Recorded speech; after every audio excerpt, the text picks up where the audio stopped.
through Christ. Mm-hmm. Yeah, so life will present us limitations and we have to learn how to live with them. And there are limits to everything. It's a fact of life. But I come in this room to share some good news with some parents this morning who are looking at limits that are breaking their heart, that's frustrating them, that's giving you a sense of heaviness. Y'all help me. I'm still trying to keep this thing together. I got some awesome news for you this morning. Our God has no limit. Limitless.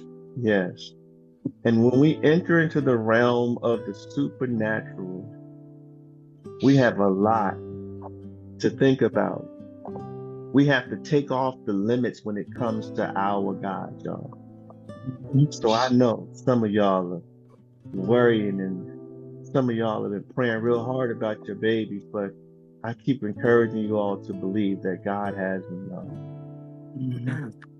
We have to renew our minds with the truth. This truth, Rhonda, God ain't like us. He ain't like us.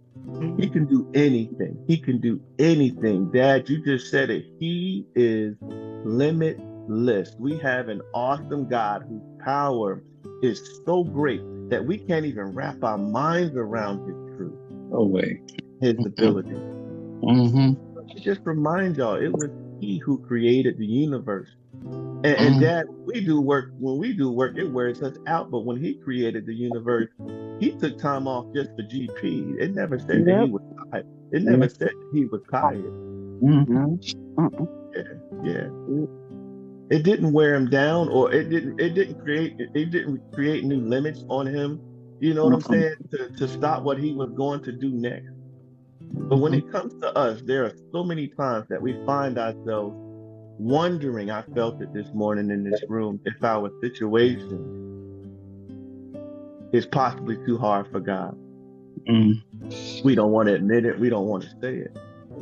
We struggle to see how God is going to work this out and how he's going to get us through, or how he's going to save our babies, how he's going to turn it around. But let me give y'all some word here, okay? I'm going to give y'all some word other than what I just read this morning. The Lord said to Jeremiah in Jeremiah chapter 32, verse 27, he said, "Behold,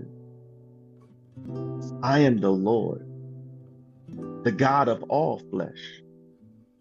Is there anything too hard for me?" I want y'all to think on that. For those of you who said, "Brown, you were talking about me," I want you to answer this question as the Lord was asking you this morning. Is there anything too hard for me? Can you give your answer? Nothing's too hard for God. Nothing. Yeah. See, some of y'all ain't hurting enough. Some of y'all ain't hurting enough, because I'm gonna tell you, that answer right now should have been an emphatic no. Man, nothing. No. Yes. He can keep my baby at this point, and he can keep my body at this point. He can make a way at this point. There is nothing too hard for my God. Deuteronomy chapter 7 and 17 lets us know that the only thing that limits, the only thing, this isn't me talking here, y'all. This ain't what the word is said exactly, but I had to put it in a manner where I can wrap my mind around it. The only thing that can handcuff God in our lives is our unbelief. He works well with everything, Dad, but he don't work well at all with unbelief. The word tells us that without faith, it is impossible for us to please him. And can I help y'all even more? Folks who say that they are people of faith functioning in unbelief, it's downright disrespectful. I tell folks a lot of times, the lack of faith for a believer is like worshiping the devil.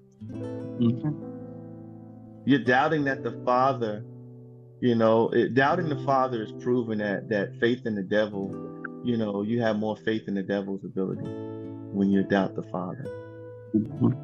You're saying that you trust Satan more than you trust God when you doubt the Father. I know that's a tough pill to swallow this morning. But today I'm going to ask you all to join me in honoring God by believing that there is nothing too hard for him. Allow your prayer to be, Lord, this is as far as I can go. But I need you to either take me further or I just need you to take it over. I've come to the limits when it's come to this situation. I've come to my limits when it comes to this job. I've come to my limits. I'm killing myself doing what I'm trying to do for this kid, and it doesn't seem to be working. The only thing I'm doing is running out of resources, and the only thing I'm doing is losing sleep. I keep getting in the way thinking I'm fixing things, but it seems like every time I put my hand in, the circumstance keeps getting worse. And I pray, but I have a hard time praying and waiting. So teach me how to wait. I have trust issues because I've been let down so many times before. I need you to help me with my unbelief. I don't know if I got any real people in this room this morning. I don't know. And y'all may be struggling with what I'm saying this morning. Well needed, Pastor. But for some reason this morning, I walked in this room and I'm thinking about these grown kids that are causing so much stress to you all. Thank you. And I understand we want to do all we can do, but some of you all are at the point of pushing things past your limit because now you're going into places you ain't got no business going. Some of y'all end up on the streets and homeless for your kids, and your kids ain't gonna stop doing what they do. Amen. So the best thing for you to do is like, Lord, I need you. Lord, I need you. I need you to help me. Help me trust you to the point where I know when to intercede and when to stand back and watch you. Yes. And this is not where I was going this morning. This is not where I was going this morning. Can I pray for y'all? Pray for me, Pastor. Can I pray for y'all? I really, please. I want to pray for y'all because I you know, especially mothers. I want to pray for y'all. I mean, it is my heart's desire this morning to pray for y'all. Father.